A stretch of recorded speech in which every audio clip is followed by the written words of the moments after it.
చర్చల్లో భాగస్వాములను చేసి వాళ్ళ సమక్షంలో కూడా చర్చలు చేసి అక్కడ కూడా పరిష్కారం కాకపోతే అపిలేట్ అథారిటీస్ ఉన్నాయి, Godavari river management board, Krishna river management board and tribunals. అక్కడ కూడా కాకపోతే న్యాయస్థానాలు ఉన్నాయి. డైరెక్ట్గా మనము సినిమా క్లైమాక్స్లకు పోలేము. ఇన్ని సంవత్సరాల పరిపాలన అందించిన మీకు ఈ అవగాహన ఉన్నదని నేను అనుకుంటున్నా. ఈరోజు మేము వచ్చిన తర్వాత ప్రాథమిక దశలో చర్చలు ఉన్నాయి. పక్క రాష్ట్రంతో ఎలాంటి భేషజాలు లేకుండా చర్చలు చేస్తాం, మా హక్కులు సాధించుకుంటాం. మీకు వివాదం కావాలన్నా పరిష్కారం కావాలన్నా అంటే మేము పరిష్కారం కోరుకుంటాం. మీకు చర్చలు కావాలన్నా పంచాయతీలు కావాలన్నా అంటే మేము చర్చలు కోరుకుంటాం. మేము శాశ్వతంగా మన యొక్క నీటి హక్కులను కాపాడి తెలంగాణలో ప్రతి ఎకరాకి సాగునీరు, తెలంగాణలో ప్రతి పౌరుడికి తాగునీరు అందించడమే మా లక్ష్యం. దానికి సంబంధించిన నిధులను వనగూర్చుకుంటాం. దానికి నిధులను ఎట్లా సమీకరించుకోవాలనో ప్రణాళికలు చేసుకుంటాం. ఒక ప్రణాళికబద్ధంగా మేము ముందుకు వెళ్ళదలుచుకున్నాము. దయచేసి ప్రతిపక్ష నాయకుడు చంద్రశేఖరరావు గారికి, శాసనసభ్యులు హరీష్ రావు గారికి, ఇతర కీలకమైన నేతలకు నా సూచన ఒక్కటే, సహేతుకమైన విమర్శలు చేయండి.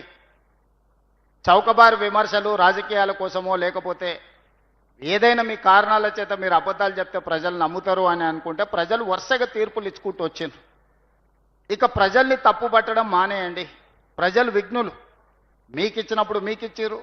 94 నుంచి 2004 వరకు టీడీపీకి ఇచ్చారు, 2004 నుంచి 2014 వరకు కాంగ్రెస్కి ఇచ్చారు, 2014 నుంచి దాదాపుగా 2024 వరకు బీఆర్ఎస్కి ఇచ్చారు, ఇక్కడ నుంచి 2034 వరకు మాకు ఇవ్వబోతున్నారు. నేను మొదటి నుంచి అదే చెప్తున్నా, ఇప్పుడు కూడా అదే చెప్తున్నా. మీరు ఏం చింత పెట్టుకోకండి, ఆరోగ్యం కాపాడుకోండి, ఆరోగ్యవంతంగా ఉండండి. మంచి ఆలోచనలు వస్తే ఆటోమేటిక్గా ఆరోగ్యం మంచిగా ఉంటుంది. అప్పుడప్పుడు కడుపులంతా బాధ పెట్టుకొని ఇదేదో మా వారసత్వ ఆస్తి, ఈ ఆస్తిని ఎవరో కొలగొట్టేసిరు అన్నట్టుగా కడుపులంతా బాధ పెట్టుకుంటే దాంతోనే ఆరోగ్యం దెబ్బతింటుంది. మీకు కూడా అందరికీ తెలుసు కదా, బాధ ఎక్కువైనా దుఃఖం ఎక్కువైనా రాత్రి నిద్ర సరిగ్గా లేకపోయినా చివరికి ఆరోగ్యం దెబ్బతింటుంది. కాబట్టి ఆ పరిస్థితులు వద్దు. 10 సంవత్సరాల ఆరోగ్యాన్ని కాపాడుకోండి. పొద్దున్నే లేచి వాకింగ్ చేసుకోండి, సాయంత్రం వ్యాయామం చేయండి, యోగా చేయండి, మంచి ఆలోచనలు చేయండి, మంచి పుస్తకాలు చదవండి. 80,000 ఏం చదివారు, ఇప్పుడు మంచి పుస్తకాలు తెలంగాణ సమాజానికి ఉపయోగపడే పుస్తకాలు కూడా చదవండి.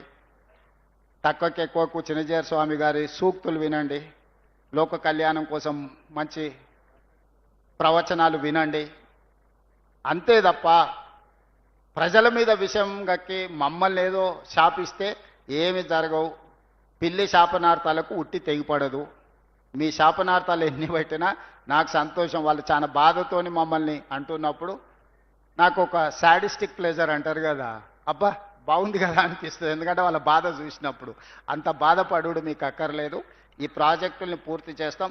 గోదావరిలో తెలంగాణకు రావాల్సిన నీటి హక్కులను అన్నిటినీ కాపాడతాము. ఎవ్వరికి ఎలాంటి చింత అక్కర్లేదు.